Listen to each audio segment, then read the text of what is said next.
welcome to our Playwell Podcast series. My name is Marguerite Hunter-Blair and I am Chief Executive of Play Scotland, the national organisation for play. Today we will be discussing children's use of video games and how they impact and interact with children's play. To explore this, we will hear from Andy Roberston. Andy is a gaming journalist who wrote the book Taming Gaming and runs the Family Gaming Database. He has written for The Guardian, Forbes and appears on BBC TV. Here is our Project Support Intern, Christopher Drewery, catching up with Andy. Hi Andy, thank you very much for joining us on this podcast. Hello, looking forward to this. So I was wondering if you could introduce yourself and tell us what play means to you. So I'm Andy Roberston. I'm a journalist that's focused on video games and families for the last kind of 20 years. So play, I'm a parent. My kids are now approaching their 20s. So play's meant lots of things over the years. Of course, physical play, getting dirty outside, muddy, falling over, recovering, but also finding that similar kind of experience in digital spaces and often being surprised how much like physical play, digital play is. And so that's been fascinating to see the crossover, both in terms of my writing, but also as a dad and wanting my kids to get the best out of play and often finding they're getting some amazing things out of digital that maybe I hadn't expected. And in general, as a society, we don't often expect. Yeah, there's a lot to be gained from digital spaces, but there are some misconceptions that video games can be really, really bad for kids. What thoughts do you have on that? I think it's completely understandable. Video games are new. Because of that, they're kind of scary. They've become hugely successful as an industry. They make more money than movies and music put together. So they're very powerful in society. And so as parents, I think, or play workers or teachers, we can feel a bit on the back foot and trying to defend against video games that are taking children away from the things we like.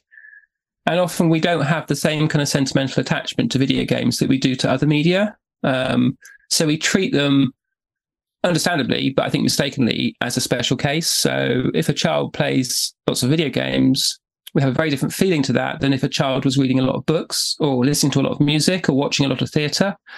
Like if a child was playing 4 or 5 hours a day, we wouldn't say, oh, they're playing a lot, but at least they're playing video games. But we would say, oh, they read all day, and it's just rubbish what they're reading, but at least they're doing reading. And so we don't have that same kind of understanding or perspective of games. And my suggestion is that actually games are genuinely just another media. We need to have some caution, but actually stepping into them and understanding them as media, like we do other things, is a really helpful way to uncover the value of play that they offer.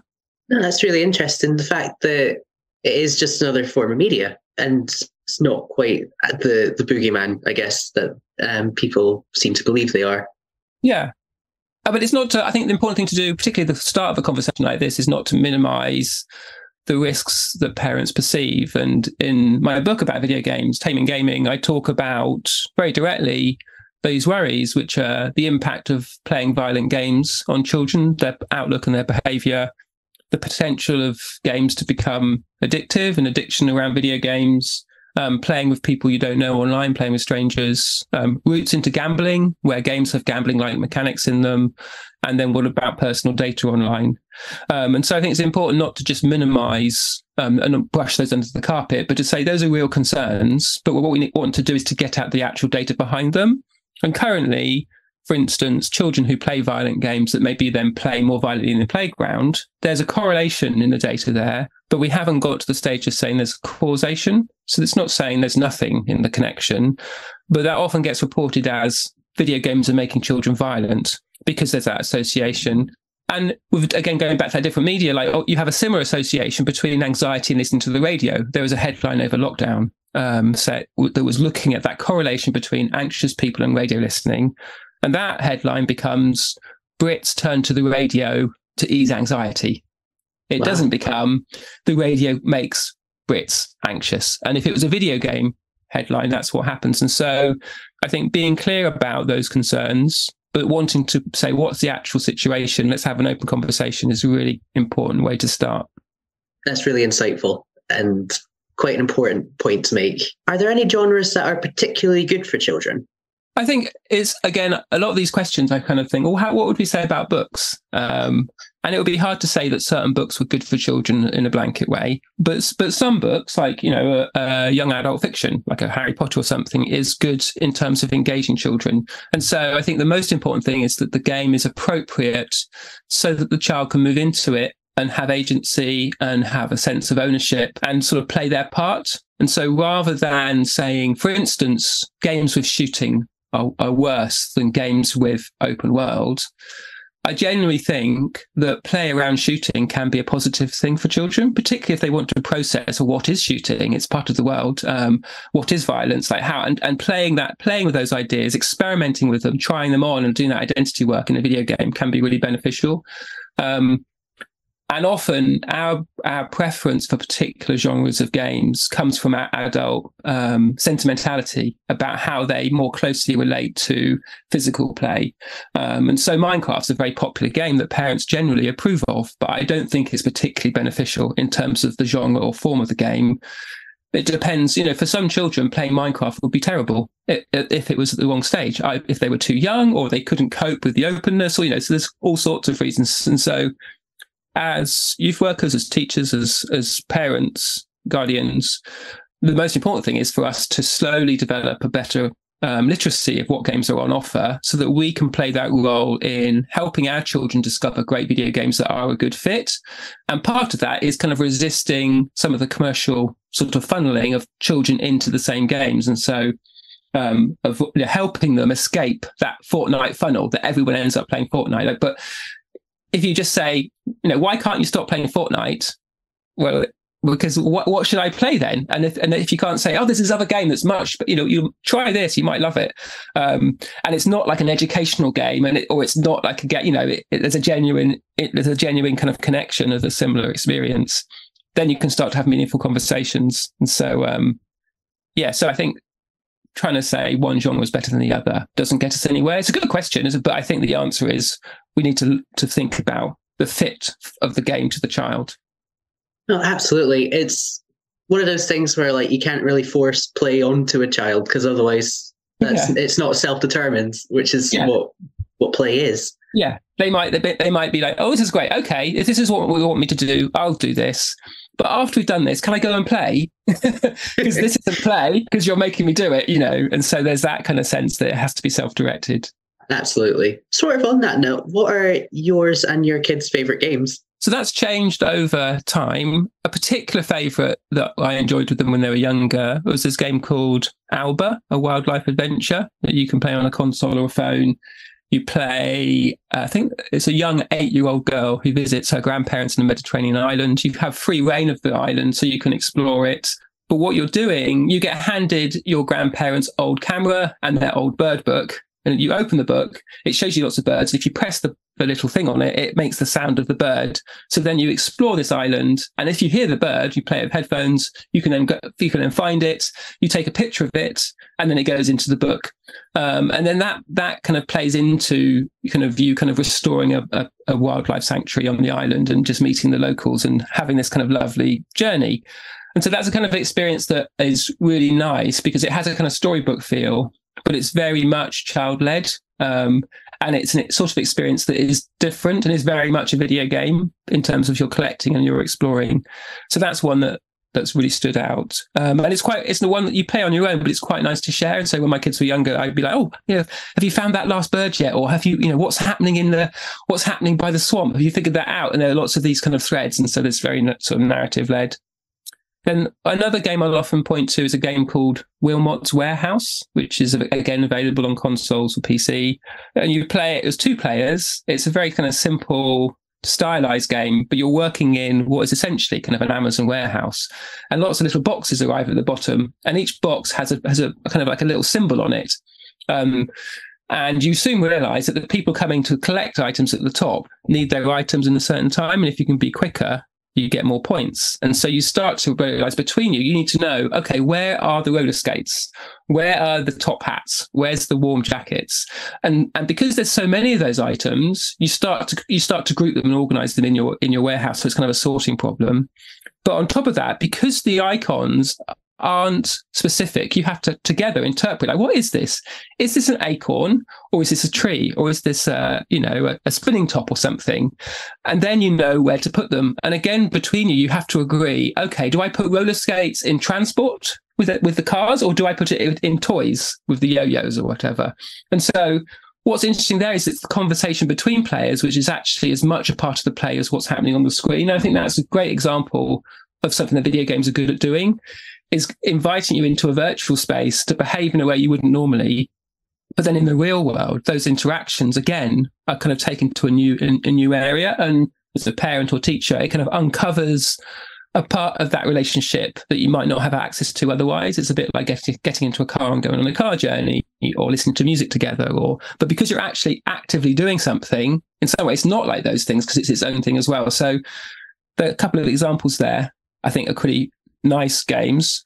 But also other games we like are more commercial. So there's a game called Rocket League where it's a game of football you play with rocket-powered cars. And my son's always loved that. And he's always wanted to play more of it in terms of time than maybe we wanted him to. And there's been that negotiation. And sometimes we got that right, and sometimes we haven't. He's now 18, and actually he's got a scholarship at university to play Rocket League for the university and is going to study sports science. So I couldn't have predicted that's what that would have happened. But in some ways, I'm glad I didn't overly minimize that game and say just half an hour a day, just an hour a day, and was able to engage and sort of hold that space for him.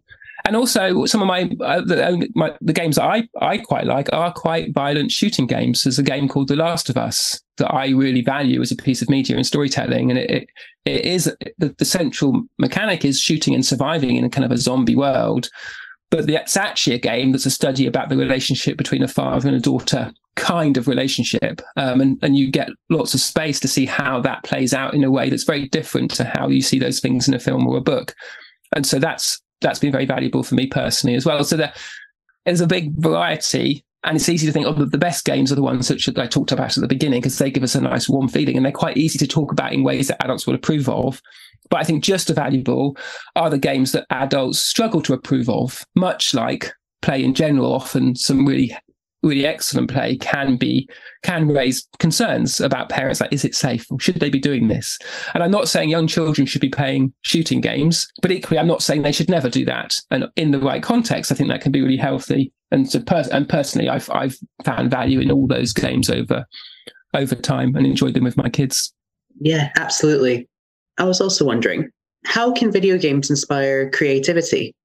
Kind of lots of ways. They might not always inspire creativity. So again, I think you could, if you ask that question of a playground or of a book or a piece of music, some of those things, you put a child in a playground and they might be hugely creative how they play, but another child might find it intimidating and just want to just sit in the corner and, wait for playtime to be over. And the same with a piece of music or a piece of fiction. But I think video games do kind of lean towards involvement. And so if you're willing to take that step, and again, I sort of think of the child in the playground, if the game feels safe and welcoming enough for you to take that risk as a young player, once you step into that space, you can find some creativity that perhaps there would be barriers to in the real world. And it could be because it lets you do something that would be too dangerous to do in the real world. And I think there is a real creativity in that, in being able to try out some of those sort of edgy things that you might not want your child to do in reality. But equally, because it's not limited in terms of resources, thinking about kind of loose parts play in a playground where you've got planks and hammers and nails, and there's only so many to go around, and there's a limit to what you can do with those things. You can have a video game space that offers a similar kind of set of tools, but there's not a scarcity in terms of the items in play. And also, it can escalate in ways that the game can cope with. And so perhaps in a video game space, you could build a super tall tower, and you can continue to get more and more planks, and you've got this ridiculous, 10, 20 people high. And so there's a creative kind of ambition that you can have in a game that's not more, I don't think, but it's just it's in a different direction than it would be in physical play. And equally, I think because games, they don't really come alive until you're there playing with them. So there's that kind of co-creation that's happening between you and the person who made the game. A bit like a playground, really. Like the playground has been designed in the hope that someone will come and inhabit it. But because games can be a bit more kind of porous and malleable than, say, a physical structure in a playground, it can respond to you when you arrive and change and interact differently. It means it makes it much clearer that this is a design space for you, and your presence here has been noticed and is embraced and is welcomed. And then there's that kind of, like I was saying, that kind of co-creation that you and the person who made the game and the other players are here to do something together. And you kind of get in on the actual creative act in a way that you wouldn't to, like, if you're listening to music, you can't change the music. You know, the person who made it is distant from you. The person who designed that fixed playground is distant from you, or wrote the book. But in a video game space, you come close to the person who made it because they're designed to respond to you and to change depending on how you interact with them. Yeah, so I think they have that element to them as well, which I think for creativity opens up all sorts of unexpected routes. And I find it very difficult to predict if I'm in a school or community group, where's the creativity going to arise? And often it's completely unexpected how the kids play in these spaces. And I really like that often I'm just there and I'm learning, watching the kids play. And I'm like, I'd never seen anyone play that game like that before, and that's the beauty of it. I think it's really unpredictable. If some games like Minecraft and Roblox and that have quite sandbox elements to them, so you could get anything from, like, I've seen people build cities in Minecraft, and I know someone who's like built a room for an art project in Roblox. And I was wondering if you'd seen anything that stuck out to you as like particularly impressive in terms of their creativity. I mean, I think there are examples in Minecraft, and that can be premeditated. So it's quite interesting when adults get involved, and then they'll create a cathedral, or they'll bring in professional creators. It's a bit like those kind of Lego pro builders you see on these creations in the films, and they're all very sort of pristine and impressive, and sort of they're clearly culturally important. And I think there's that whole train of thought which appeals to adults. But I think often the most interesting stuff is the stuff that looks messy, that looks sort of junky, like a junk playground kind of space. And often what's happening there is it's often not about the thing that's being built. It's about the community that's gathering around the building. So you can have some activity in a game that is in some ways unimpressive, and it's easy to miss. And I think the kids quite like this because it's kind of out of the gaze of adults. But the exciting thing is how what they've made is impacting their relationships. And it could be that there's something that's made that's very small but very precious. And actually that causes some conflict. And around the conflict, there's all this kind of like soap opera of who's doing what to who. They took that, they shouldn't, like, don't go over there. That those are the bad group and all that kind of stuff. And so I think some Roblox games, like there's a game called Adopt Me, where you train pets, and it seems like a kind of a nothing game. It's very popular, and you can understand why. But what's most interesting is the kind of the hierarchy of value of those pets. And that means that there's a whole ecosystem of YouTube channels, of questionable sites where you can go and trade those, and perhaps you can trade them for money, and that's kind of outside the terms of what should happen. There'll be Wikipedia entries, sort of fan fiction around it, kids doing their own little videos, very professional people who've now got full-time jobs on YouTube making Adopt Me videos, the developers themselves making those videos. And so you have this whole kind of ecosystem around it that's interesting, because there's this kind of almost secret interaction that's happening in the game. And I think that's quite precious for kids, particularly because it's a space where they can make meaning and find identity and kind of in some ways make sense of the world, and do that without the adults coming in and telling them how to do that. Those are quite rare spaces, I think, where children can work out how we're going to cope with this world that's been handed to us by our parents. Like, in some ways it's amazing and brilliant, but also there's some things they're doing we don't understand or like. And so some of those game spaces can create those conversations in a way that is hard to find elsewhere, because of them being out of the gaze of adults.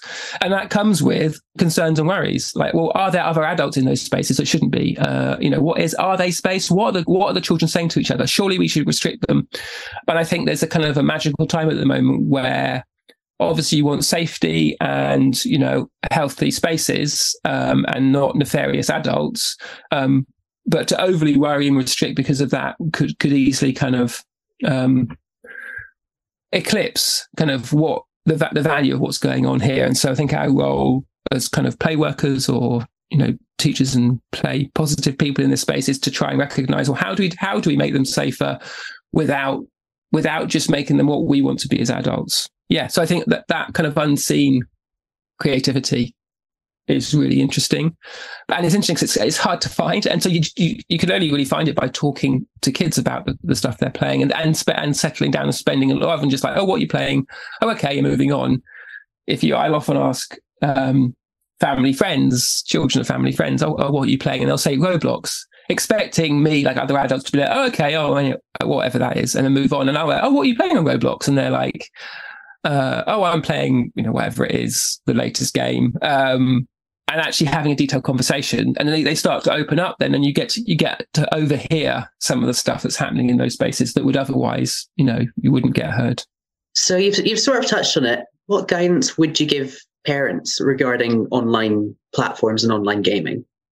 So it's worth saying that the kind of the due diligence bit is saying, well, if your child's going online, you just need to check the account, set it up so that you understand what they can and can't do, who they can and can't talk to, can they spend money, what's the age rating of games they can access, and all that. It will take half an hour to an hour to set up on a console or on a smartphone.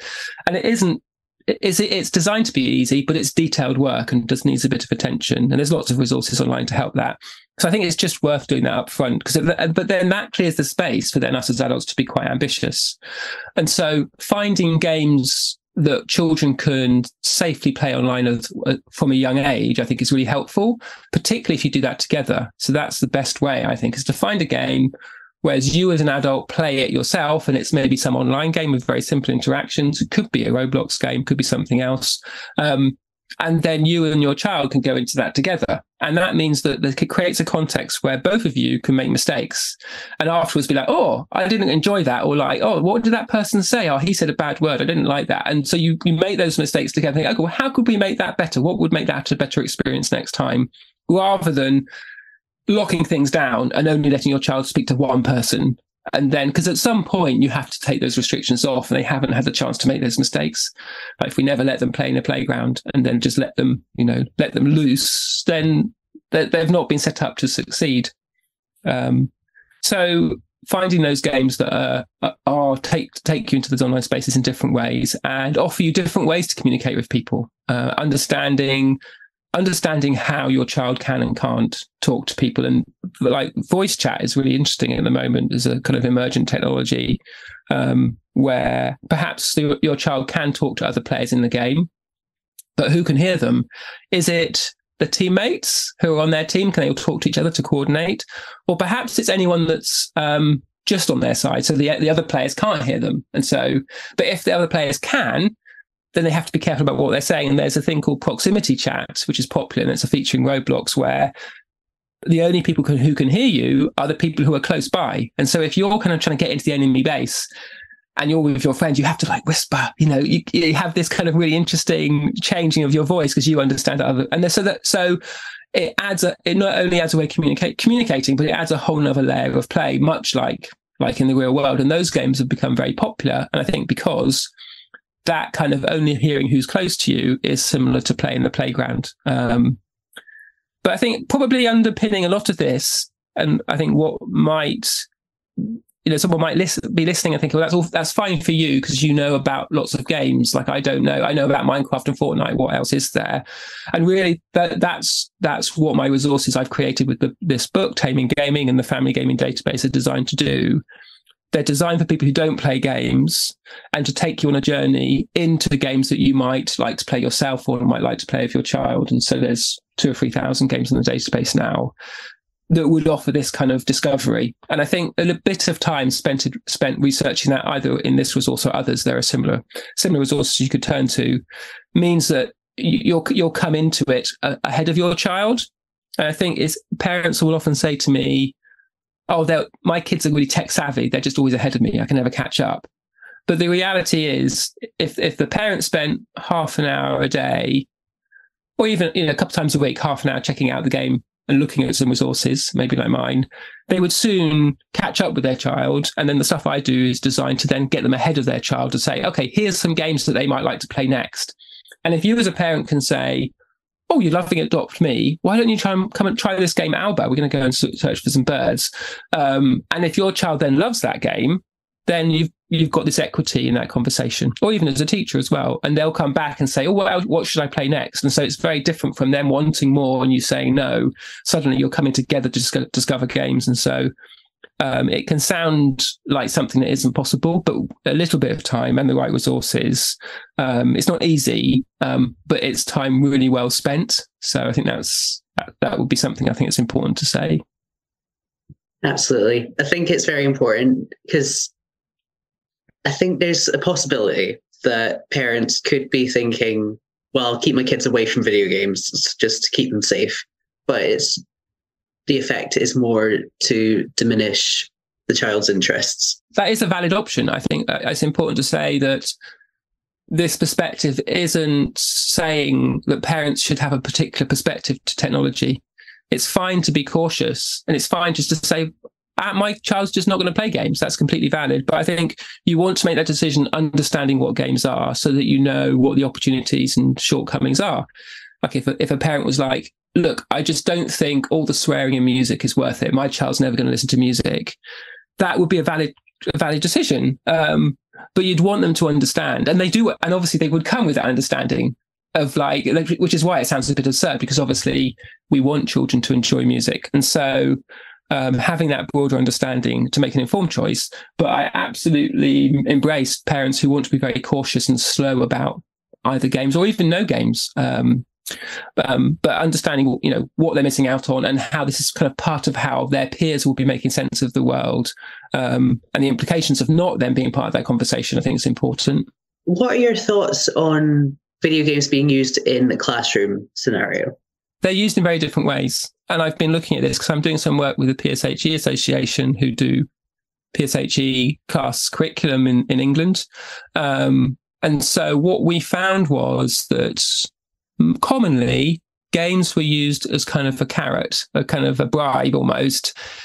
In some cases, if you do this work, then we've got this game we'll play as a kind of a reward. And some of the educational games can be like that. Like if you do some maths, then you get to play a bit and choose an outfit, and then you do some more maths, which is fine, but it's not really letting games be what they are. It's not bringing their benefits. If you looked at other media, like, oh, you can listen to some music, and then you have to do some maths or English or spelling, and then you can listen to some more music. You'd be like, actually, why don't we just let them listen to a whole classical album for like half an hour and respond to it in however that, and you'd let the music do its work. And that's kind of the perspective that we were discovering at PSHE Association, that doesn't often happen. The other thing that happens is sometimes we kind of gamify activities. So we'll play a game and then we'll use that as the example for the learning. So we'll play a game, and it could play, I don't think this is a very likely example, but you could play a game with like Fortnite, and then it's like, well, what was your hit to kill ratio? Let's work out the maths around Fortnite. Perhaps Rocket League's more, I've seen that used. Like, what are the physics of Rocket League? Like, what could you do to hit the ball at the right angle? And then you do some trigonometry. Again, which is fine. You're kind of capitalizing on that kind of cultural equity that games have got. And so children will be more likely to be engaged. But again, I think it's missing the point in terms of what games might have to offer. And so what we're looking at, and really this is just applying that kind of play work perspective, that play pedagogy in the classroom with video games, where we're trying to balance letting the games be what they are without instrumentalizing them, but picking games with an intention that if you play this game, it's possible and maybe likely that there'll be a particular outcome. And so we're aware that there's a tension in that. But I think it being upfront about that and saying, well, we're trying to use them in this way and balance these things. We're not sort of saying, you mustn't have a learning outcome beforehand, but wanting to have some fluidity there. And so we'll pick a game that will be played, and we'll turn the class over to their player of that game for 20 or 30 minutes. And we won't say what's right or wrong. So the teachers in the pack are encouraged not to intervene and say, oh, you're not doing it wrong. What you need to do is to go over there, collect that thing, and then that will unlock this, and then you can go and explore. We just, and if the child just wants to, or they usually played in pairs, just explore and do nothing, or just sit in the corner, or maybe and you see all sorts of things. Like some children, particularly in classes where maybe there's school refusers in there, or kids who've maybe been excluded, or on that kind of more edge case, they'll often think, oh, I'm not going to do this, I'm going to be disruptive. But what's fascinating is, but because it's been turned over to them to play, often that disruptive behavior in a game, they play it to lose, or they play it to be awkward, actually ends up being the biggest learning and the biggest kind of point of reflection when we come back. And so we let them play for half an hour and just experience it, and then we come back for like a 10-minute kind of reflection where we're aiming to uncover what they've done and help them find language and ways to talk about what's happened, how do they feel about it. And we're kind of using kind of tools that you normally would apply to other media like books and music, but also the kind of interpersonal stuff, identity and those sorts of things, and then turn again back to let them play again. And the games we play are quite kind of layered, and there'll be games they wouldn't have heard of, but they are just the commercial games that happen to be useful for this. And so I think that use of games, I'm not saying that's better than the ones I said previously, but what it does do is allow games to bring what they are into the classroom, and try and work out, is there a sweet spot where we really are bringing play and letting play be play, and then pausing, but then going back. And so it's very child-led. And so, I mean, delivering those in our pilots is just hugely exciting, because you just see there's often stories and times I've been in where at the beginning of the lesson, maybe the teacher I'm working with, the signposting, is a particular child who's like, he won't engage, but he loves being here, and he can't really talk publicly, so he won't answer questions, so don't press him. And then by the end of the lesson, this child is leading a group of his peers to go on a space adventure in the game where they're all communicating together. And often the teacher is sometimes filming it, saying, oh, I shouldn't be filming it, but his parents won't believe me unless I show them. So you can, in those kind of experiences, it feels like we're onto something.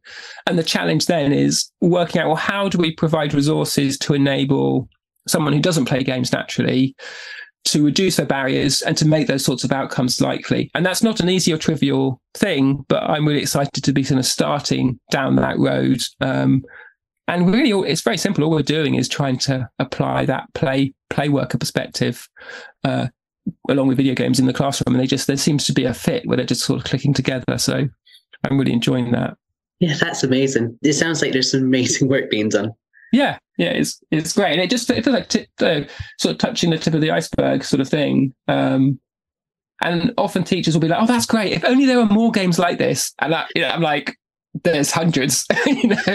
This isn't an unusual game, but it just matches this particular context. And so as we grow that literacy and the resources to help discovery, I think it will just happen more and more. And you probably won't need to have this kind of conversation, because it will be natural if, of course you use games, because that's such a good fit. Why wouldn't you? But at the moment, we're at this kind of tipping point where it feels like a new and novel thing. Absolutely. There was one question that I had that I've only just thought of while we've been chatting. What sort of accessibility options would you like to see more of in games? Yeah, so accessibility is really interesting. And so a big part of my work has been looking at what accessibility games have already got. And so the way I define that is to think about, well, a video game often is fun because there's a barrier. Like you're supposed to go somewhere, but it's difficult because someone's trying to shoot you, trying to trip you up. Someone's going faster than you. And so there's an intentional barrier that the developer was put in the way. But because every player will have a different ability and have different impairments, and some of those impairments, are proper disabilities, more substantial, there'll be unintentional barriers that people will experience. So the developer had this barrier in mind that was fun, which is here, but then you've got all these additional unintended barriers. And so what we're looking at is saying, well, how does the game cope with reducing those unintended barriers so the player can have that intended experience of the right level of intended barrier? And often games kind of do this not by providing specific settings for players, but just by the way they're designed. And so often games will notice if you're not doing very well, and then will change the ability of enemies in games. Other games might pop a tip up if you're stuck, or if you've got lost, they might very clearly signpost where you go.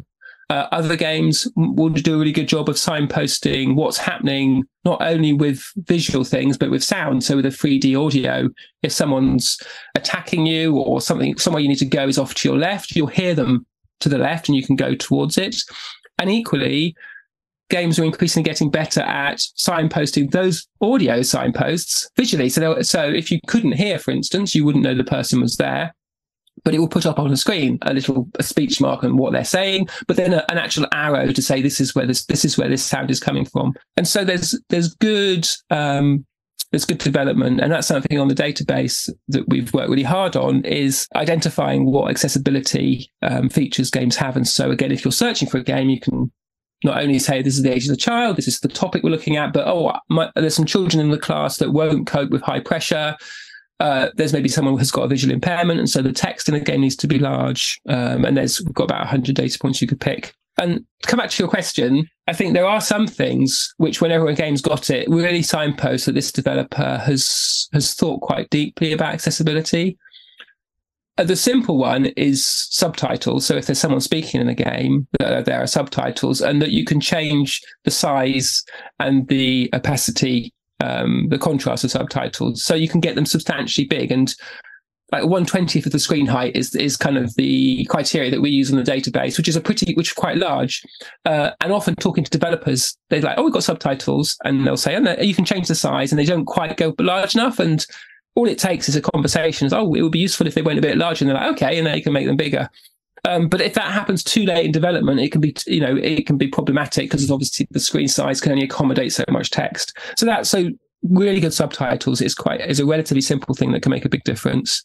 The other area that I think is a big win is if you can play the game at a reduced speed.